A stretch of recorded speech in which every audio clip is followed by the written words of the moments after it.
Esse é o nosso segundo encontro desse livro incrível que é o Curso em Milagre. Realmente ele é um milagre, ele vai transcendendo, e o mais lindo que a gente vai confirmando isso na Bíblia, para quem crê nela. Para quem não crê, que tem uma outra espiritualidade, compartilha com a gente também. Eu acho que esse é o momento da gente crescer mesmo e somar, sabe? Porque eu creio que cada lugar que Deus nos leva é um lugar assim, de uma experiência muito única. E a forma que ele fala com cada filho também é única. Então, quem assistiu lá o primeiro encontro, eu e a Marcela, a gente traz um pouco da nossa experiência. E a experiência que ela teve, esse encontro dela espiritual, foi dentro de um terreiro de Umbanda. Foi ali que Jesus desceu e falou com ela, no ouvido dela, ela num momento muito delicado, de depressão. Já eu estou no meu quarto, ajoelhada, orando, mas não quer dizer que nós não estamos falando de um mesmo ser que transcende. Então, cada um vai ter sempre a sua experiência espiritual, e esse encontro é justamente para a gente crescer nessa espiritualidade, na parentalidade, na nossa vida. É uma coisa que eu sempre falo, é crescimento emocional e intelectual, não deixa de ser, porque o cérebro desenvolve de baixo para cima, então acaba sendo uma consequência, a gente vai crescer também nisso. E espiritual. Para mim, a prosperidade, ela vem quando a gente tem essa base, esse tripé. Se um deles falhar, não tem prosperidade. Porque ainda que eu tenha aqui na Terra uma vida emocionalmente, um cara inteligente, daqueles que chega e fala assim, uau, que homem inteligente, que mulher inteligente. Em Deus, nós não somos nada. Sempre falta alguma coisa. Eu sempre me pergunto, gente, onde é que essas pessoas encontram um suporte, muitas vezes, que é onde a gente tem esse lugar de colo, né, de encontro consigo. Mas eu não falo de um Deus lá do céu, como a maioria, né? Eu falo de um Deus dentro de você. Esse livro, o Curso em Milagre, ele faz nos mergulhar muito para dentro. Ele me fez olhar muito para dentro. E o Espírito Santo, ele está dentro, ele não está fora. Eu sempre falo para o meu filho, assim, quando a gente vai orar, eu nunca ensinei para ele, porque eu já tenho esse conhecimento de, ai, filho, porque papai do céu, que a gente usa até com ameaça, né? Papai do céu castiga, papai do céu está lá vendo, papai do céu não, amor, papai está dentro de você. Ele é o seu lado mais sábio, ele é esse quentinho no coração, ele é esse amor que está dentro de você, que transborda na sua vida, na vida da mamãe. É isso que você tem que ver. E ele fica assim, olhando para mim. É muito lindo esse conhecimento, para que ele possa sempre olhar para dentro. Hoje a gente vai voltar aqui, ainda no capítulo 1, porque não terminamos, mas a gente vai ver aqui na Bíblia que não é bem assim. E aí vocês vão sentir no corpo de vocês, muitas vezes, assim como isso acontece em qualquer lugar. Quando eu tive acesso à educação positiva, por exemplo, eu senti muito incômodo no começo. Parecia que estava me confrontando mesmo. Isso é natural. E aqui vai acontecer a mesma coisa no mundo espiritual. O que é ótimo, né, gente? Diga-se de passagem. Porque tudo que convida a gente a deslocar a gente da nossa zona de conforto é o que nos convida a aprofundar no porquê que isso está nos confrontando, porque, na verdade, está mostrando para a gente aquilo que é sombrio, né? Vamos dizer assim, é o lado sombra nosso. A gente tem o nosso lado luz, a gente tem o nosso lado sombra. E esse enfrentamento, e foi isso que eu falei na semana passada, que no auge ali da minha depressão, eu não fugi da dor, que aquilo ali, de todas as dores que estavam vindo à tona ali. Muito pelo contrário, eu fui mergulhando, mergulhando, mergulhando, mas só assim a gente consegue sair do outro lado, né? Quando a gente entra nesse túnel meio cavernoso, a gente só consegue sair quando a gente enfrenta esse lado sombrio nosso. Então, não é, por mais que a gente ache que seja negativo, a natureza ela é muito sábia, ela faz isso com os animais, inclusive, com a borboleta, quando é uma dor para ela, quando ela está passando ali pelo processo de metamorfose, a própria águia, quando vai arrancando as suas... Eu achei muito curioso quando eu fui estudar sobre a águia, porque ela arranca as próprias penas para ter esse momento, né, de transmutação também aos 40 anos. E o boom na minha vida aconteceu né, no ano que eu fiz 40 anos. Eu falei, gente, que coisa simbólica isso. Então, que a gente não ache ruim, não. Por mais doloroso que seja esse processo, por mais solitário, quando a gente sai da dor e que a gente consegue se conectar com essas pessoas que estão na mesma sintonia que a nossa. Olha que encontro lindo com a Keline aqui. É lindo isso, né? Então, a gente abraça a dor para a gente transcender essa dor e chegar na fase seguinte, né, Keline? E assim, eu lembro que no começo, quando eu tive acesso a essas informações, eu falava assim, tem que ter equilíbrio, né? Quando eu perdia, né? Quando eu me perdia ali, dizendo, não, mas tem que ter equilíbrio, só que algo me incomodava, eu dizia, não, eu tô errada, peraí, deixa eu retomar. Então, é difícil no começo a gente poder, eu acho que esse é o maior milagre. E o primeiro capítulo, para a gente vir para cá e não ficar falando assim, mas ele fala de um milagre. Eu acredito que viver a educação positiva é um milagre, não é para todo mundo, é difícil, mas é libertador, é transformador. A mesma coisa acontece aqui na nossa vida espiritual também.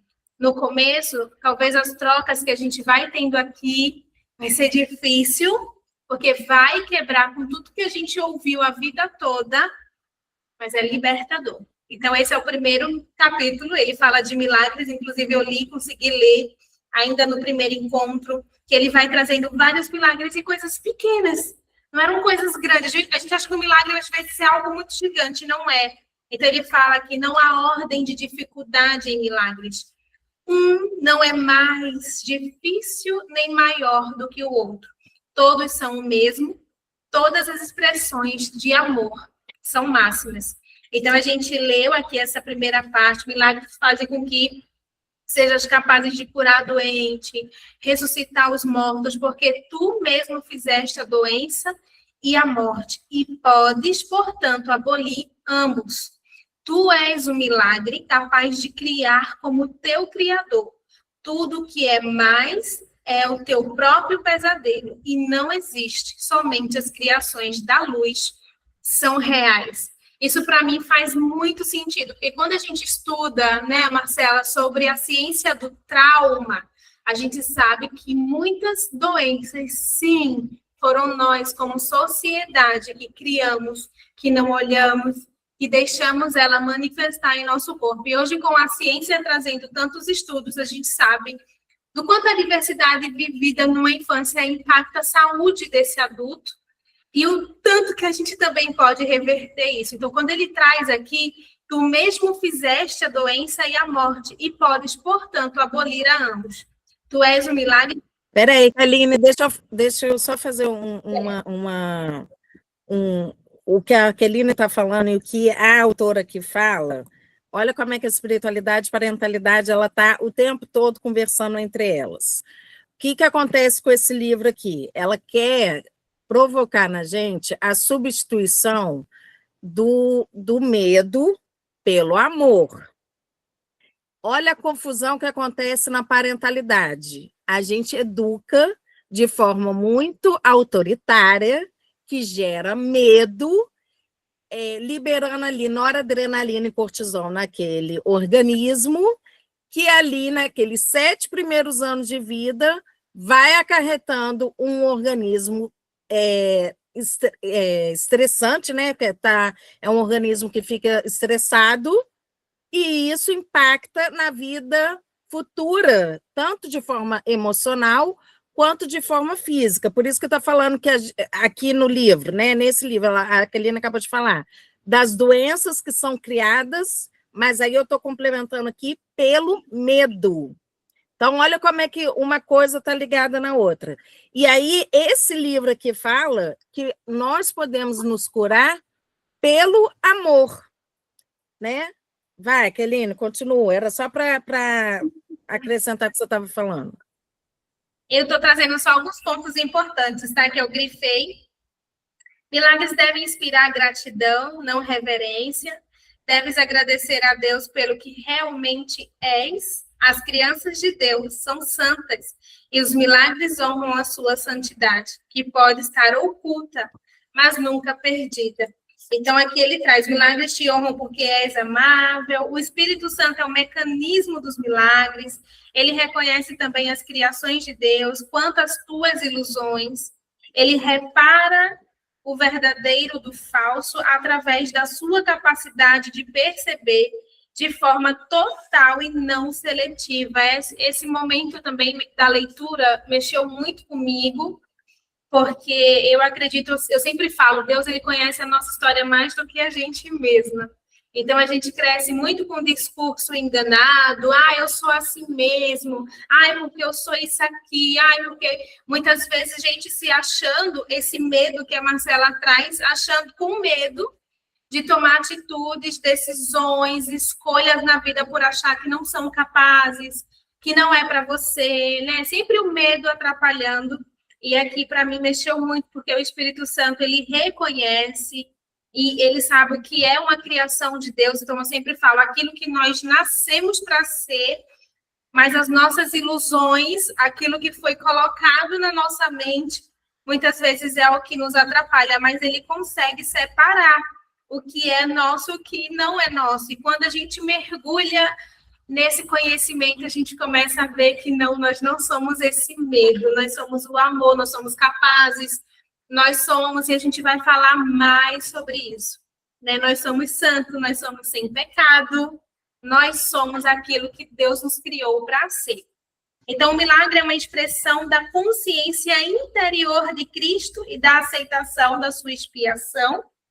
O Espírito Santo é o mais elevado veículo de comunicação.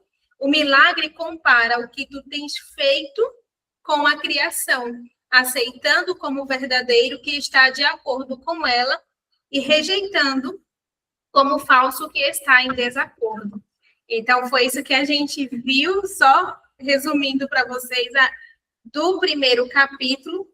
E hoje eu vou dar continuidade ainda no primeiro capítulo para a gente poder finalizar ele aqui, que é muito bonito.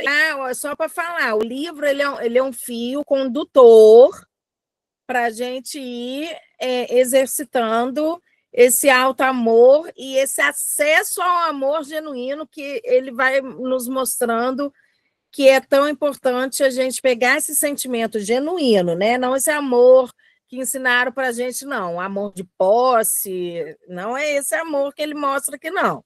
É um amor generoso, um amor genuíno, que vem para substituir o medo, porque o medo é que nos afasta da nossa centelha divina.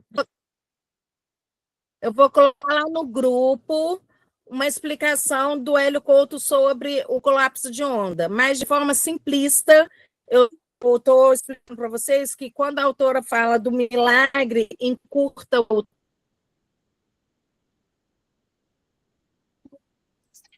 tempo, encurtando, né, esse tempo, é quando existe esse colapso de onda, que é o quê? Quando a gente consegue alinhar o nosso sentimento com o nosso pensamento com o nosso sentimento e comportamento, que foi o que Jesus veio nos mostrar aqui por meio do exemplo dele. Eu estou achando que eu estou congelada aqui, ninguém está me ouvindo. Eu estou te ouvindo, agora eu estou. Então tá, era isso. E eu gostei, amiga, quando você traz a questão do tempo, porque eu precisei ler essa parte aqui várias vezes, o milagre encurta o tempo, eliminando certos intervalos dentro dele.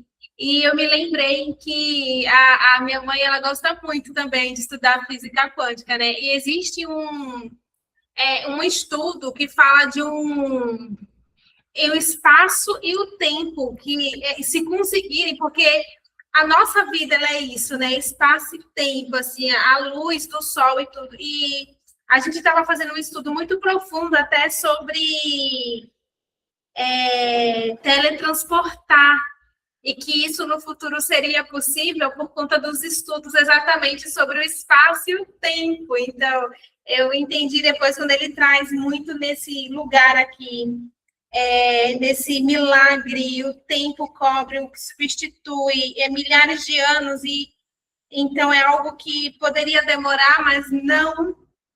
E eu vejo isso aqui também muito nesse lugar aqui, não é? Estou certa agora, né? É isso, porque mas é o que ele. Gente, eu estou sendo mega simplista, tá?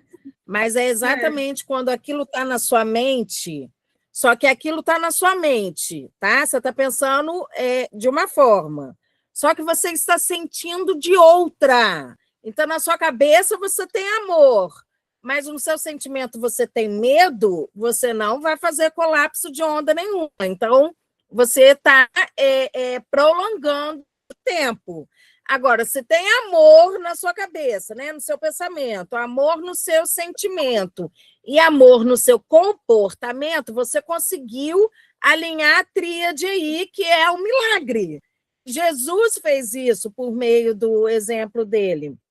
Então, é quando você consegue encurtar. Você vai fazer esse milagre acontecer porque você conseguiu alinhar essa tríade aí, do pensamento, do sentimento e do comportamento.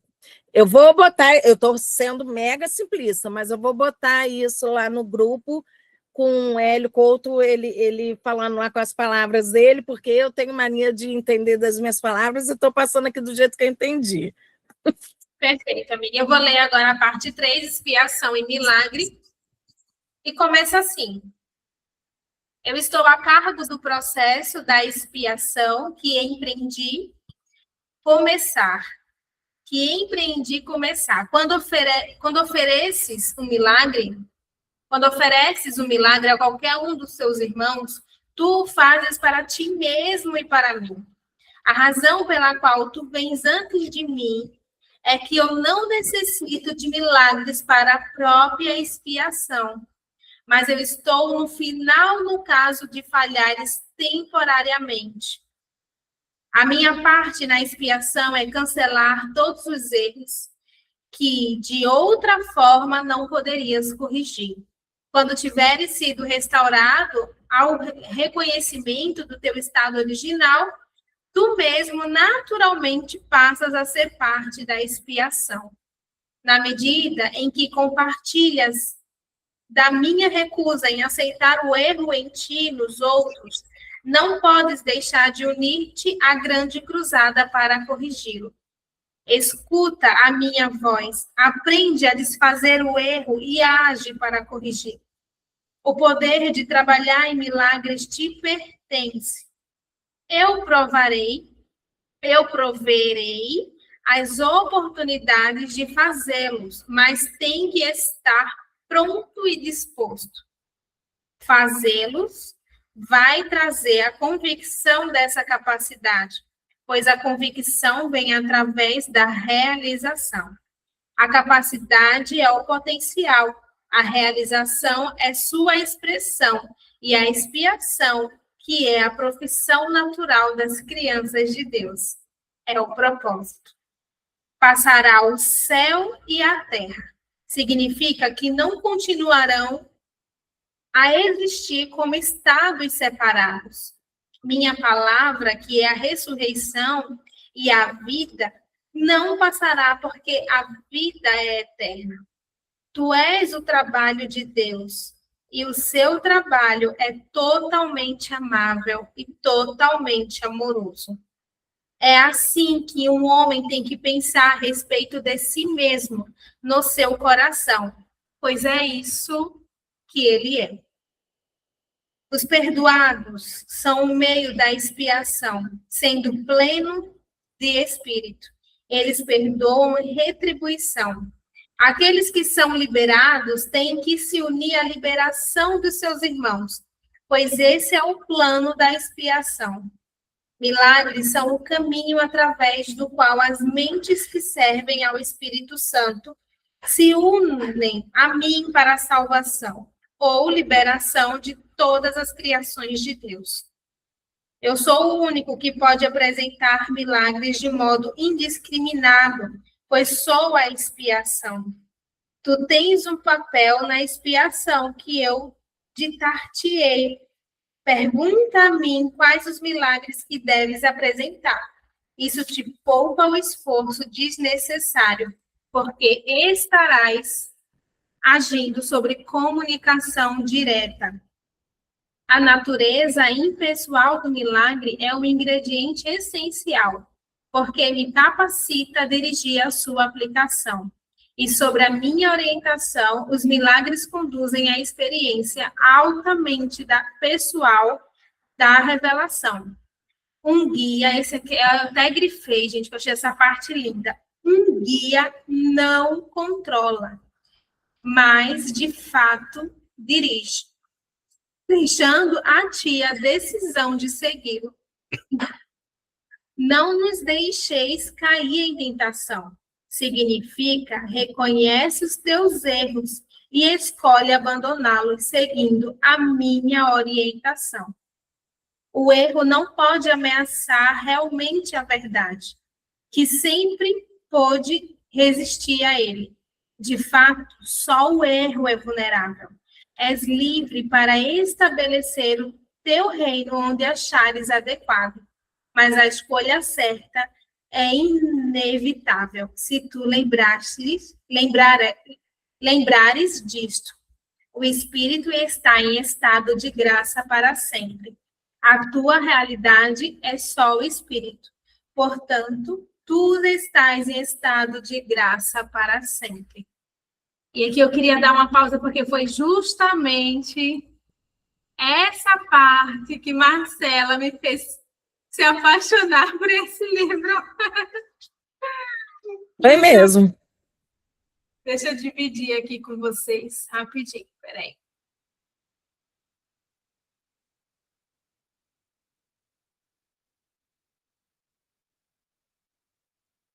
Deixa eu ver como é que tá aqui, o que está compartilhando aqui, né? Essa foi a frase que eu li agora. Deixa eu botar aqui, tela cheia. Ai, mas eu não consigo ver vocês aqui, peraí, vou deixar assim mesmo. O espírito está sempre em estado de graça para sempre. A Má tirou uma foto para mim desse livro, dessa parte, e falou assim, amiga, isso tem na Bíblia? Eu falei para ela, não com essas palavras, mas sim tem na Bíblia. E a Bíblia, ela fala, eu até trouxe os estudos aqui, né, alguns, quem tiver dúvida, a gente pode se aprofundar, que por muito tempo a gente fala muito assim, não sei se vocês já ouviram falar, mas fala assim, eu sou nada, eu sou um sepulcro calhado, né? O crente tem muito essa coisa de falar assim, eu não mereço, e sempre se colocar lá embaixo. E, na verdade, não. Eu achei lindo essa parte, porque ele fala exatamente sobre isso. Tu tens um papel na expiação. Tu és um milagre. A natureza é perfeita, a criação foi perfeita, então tu és perfeito. O nosso espírito é perfeito. Então, foi isso que ela quis trazer, assim, porque muitas igrejas colocam a gente como pecador. E muitas crianças estão crescendo sobre esse ambiente. Você é um pecador, você tem que nascer de novo, você tem que pedir perdão a Deus, você tem que se batizar. Olha o medo aí. Isso, e aí vem que esse cheio de medo, né, no coração de quem nasceu puro, de quem nasceu sem entender, cheio de... E quando a gente vai para a ciência, a gente fala muito do discurso enganado, daquilo que os nossos pais falam. Mas quando a gente mergulha na Bíblia, eu falei para ela, isso é verdade, nós somos perfeitos. O nosso espírito é perfeito. E não, nós não temos pecado, nós somos santos. Galine, você tá louca? De que igreja você é? A minha igreja diz que eu tenho pecado, mas vamos lá para a Bíblia. Eu falei para vocês, a gente vai ler o livro e a gente vai confirmar na Bíblia. Em 1 João 3:4, a palavra diz o quê? O que é o pecado? Todo aquele que pratica o pecado transgride a lei. Que lei é essa?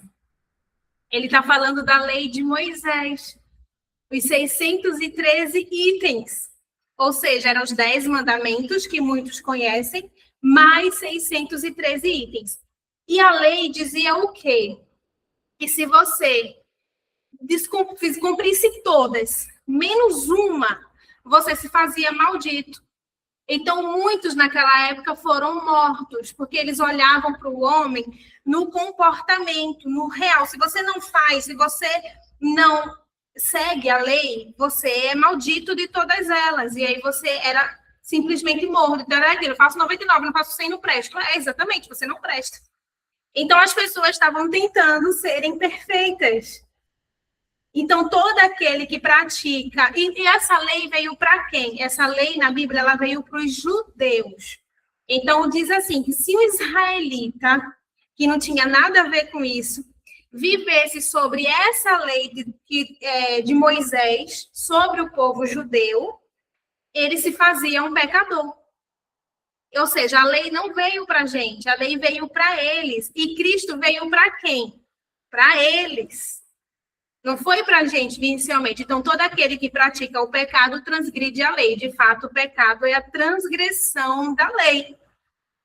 A lei que foi dada ao povo judeu. E aí, em Gálatas diz o quê? Pois todos os que vivem na prática da lei estão debaixo de maldição.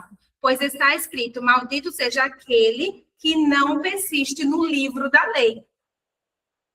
Só que Romanos 8:2 diz o quê? Porque por meio de Cristo, a lei do Espírito da vida, ou seja, a lei da graça, esse Espírito de graça, me libertou da lei do pecado e da morte. Romanos 10:4, porque o fim da lei é Cristo. Então, o que está acontecendo com as pessoas hoje? É como se a gente ainda vivesse como se todo o sacrifício de Jesus foi em vão. E uma das coisas mais lindas que Jesus mostrou foi que, mesmo sendo santo, mesmo cumprindo toda a lei, porque a Bíblia fala que ele foi o único que cumpriu a lei, o que aconteceu com Jesus? Ele morreu. Justamente para mostrar que, enquanto a gente olha o homem exterior, nós estaremos sempre mortos. Então, nós não somos o nosso comportamento, nós não somos, e aí é quando esse livro inteiro fala, eu não sou o meu comportamento, eu não sou a minha ilusão, o Espírito Santo sabe separar o que é meu e o que não é. Então, que lindo, então quer dizer então que a gente não tem pecado? Não, quer dizer que você não é um pecador. Assim como fazer um bolo não te faz uma boleira, cozinhar no almoço não te faz uma cozinheira, pecar não te faz um pecador. Porque nós fomos santificados e justificados pelo sangue do Cordeiro. Tanto é que em João 1:29 diz, quando João vê Jesus, fala, eis o Cordeiro de Deus que tira o pecado do mundo. Tirou ou não tirou? Eu ainda sou um pecador ou Jesus não tirou? A lei via exatamente isso, porque não era sobre a pessoa. A lei colocava isso. A gente for ler lá os mandamentos, era impossível. Era impossível mesmo. Até Jesus que conseguiu, porque tinha esse estado de graça, primeiro que nós, porque ele é o nosso irmão mais velho, né? Era impossível. Então, se esse professor que está olhando para esse aluno nesse exterior, é um convite para ele olhar para dentro dele primeiro. Você vê, né, quando a gente olha para a passagem de Jesus, quem era Jesus? Ele andava com os pobres, os aleijados. Os excluídos, aqueles que estavam à margem da sociedade, ele estava lá no meio deles. Porque ele olhava para a pessoa muito além do que o mundo vê. Ele olhava para a história, ele olhava para aquele ser humano. Por isso que a lei vinha muito como esse julgamento. Você é um pecador, você está pagando pecado e preço pela sua geração, pelos seus pais. Tanto é que foram perguntar a Jesus, por que ele é assim? Foi ele que pecou ou foram os seus pais? E Jesus fala, nem ele nem os pais, mas para que se manifestasse a glória de Deus. Para que o mundo pudesse ver. Porque é muito fácil amar um filho bonzinho, mas é o filho mais desafiador que mais carece do nosso amor. E Cristo nos amou quando ainda éramos pecadores. Ainda éramos, ou seja, não somos mais. Ou seja, quando menos merecíamos, quando aquela lei nos apagava. E ele foi lá e justifica seu povo e liberta. Então, hoje, Sim, nós temos um espírito perfeito. Nós somos perfeitos em Cristo, tanto é que em 1 Coríntios, Paulo escreveu, mas aquele que se une ao Senhor é um espírito com ele. Então, a resposta que a Mati tinha me perguntado, se estava na Bíblia, eu fui lá, busquei, está aí com os versículos para vocês, que o espírito está sempre no estado de graça, porque esse espírito é unido ao Espírito Santo. Então, nós somos quem Deus diz que somos. E esse é o primeiro milagre que a gente vai viver hoje aqui, né? Começar a nos ver como Deus nos vê. Eu vou continuar aqui e paro aqui antes do 4 para a gente fazer algum comentário, se for necessário. A expiação desfaz todos os erros nesse sentido. E assim, extirpa a fonte do medo. Todas as vezes que vivências as garantias de Deus como ameaça, é como estás defendendo uma lealdade mal colocada ou mal dirigida. Quando projetas isso para outros, tu os aprisionas, mas só na medida em que reforças erros que já tenham feito. Isso faz com que sejam vulneráveis à distorção de outros, já que a sua própria percepção de si é distorcida. Exatamente. Que foi o que você acabou de falar agora. A gente tem uma distorção do pecador porque isso foi incutido na gente desde o momento que a gente se reconhece como pessoa, porque a infância ela ainda é uma etapa de muita vulnerabilidade. Gente, eu estou falando isso com propriedade, que eu estou dentro de um conselho tutelar. Ela é uma fase de extrema vulnerabilidade, é muito medo que criança sente, porque a gente está lidando com adultos que estão muito desconectados de si, estão dissociados ali da sua centelha divina, dessa amorosidade toda que esse livro está trazendo aqui para a gente. O trabalhador de milagres só pode abençoá-los, e isso desfaz a sua distorção e os liberta da prisão.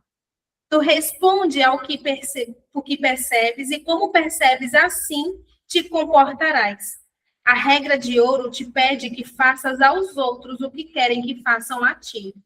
Isso significa que a percepção de ambos tem que ser acurada. A regra de ouro é a regra para o comportamento apropriado. Tu não podes comportar-te apropriadamente, a não ser que percebas corretamente, já que é aquela consciência que a gente fala, né? Um olhar além, já que tu e o teu próximo sois membros iguais de uma família. Assim como percebes a ambos, assim farás a ambos. A partir da percepção da tua própria santidade, deves olhar para a santidade dos outros. Milagres surgem da mente que está pronta para eles. Por estar unida, esta mente vai a todos. Mesmo sem o próprio trabalhador de milagres saiba disso.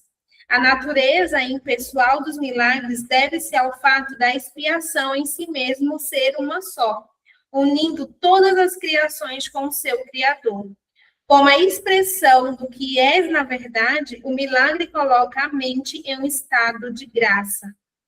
A mente, então, dá boas-vindas com naturalidade ao anfitrião interior e ao forasteiro do lado de fora. Quando acolhes o forasteiro, ele vem a ser teu irmão. Que o milagre possa ter efeito sobre teus irmãos que possam não reconhecer, não concerne a ti. O milagre sempre te abençoará. Os milagres que não te foram pedidos não perderam seu valor. Ainda são expressões do seu próprio estado de graça, mas o aspecto de ação do milagre deve ser controlado por mim, devido à minha completa consciência de todo o plano. A natureza impessoal da mente voltada para o milagre assegura a tua graça, mas só eu estou em posição de saber onde eles podem ser concedidos. Milagres são seletivos só no sentido de que são dirigidos para aqueles que podem usá-los para si mesmo, já que isso faz com que seja inevitável que eles os estendam a outros. É soldada uma força cadeia de expiação. Todavia, essa seletividade não leva em conta a magnitude dos milagres em si, porque o conceito de tamanho existe em um plano que é, em si mesmo, irreal, já que o milagre tem o objetivo restaurar a consciência da realidade, não seria útil se fosse eliminado por leis que governam o erro que ele tem por objetivo corrigir. Tá aí. A expiação, gente, quando ela está falando aqui da expiação, que tem até na Bíblia também a questão do orar e vigiai, é você estar vigilante desse pensamento, desse sentimento, desse comportamento. Por quê? Para exatamente fazer o que ela está convidando a gente o tempo todo aqui, desfazer essas crenças que estão nos afastando desse amor genuíno, tá? Então, por isso que o tempo todo ela está convidando a gente a desfazer do medo.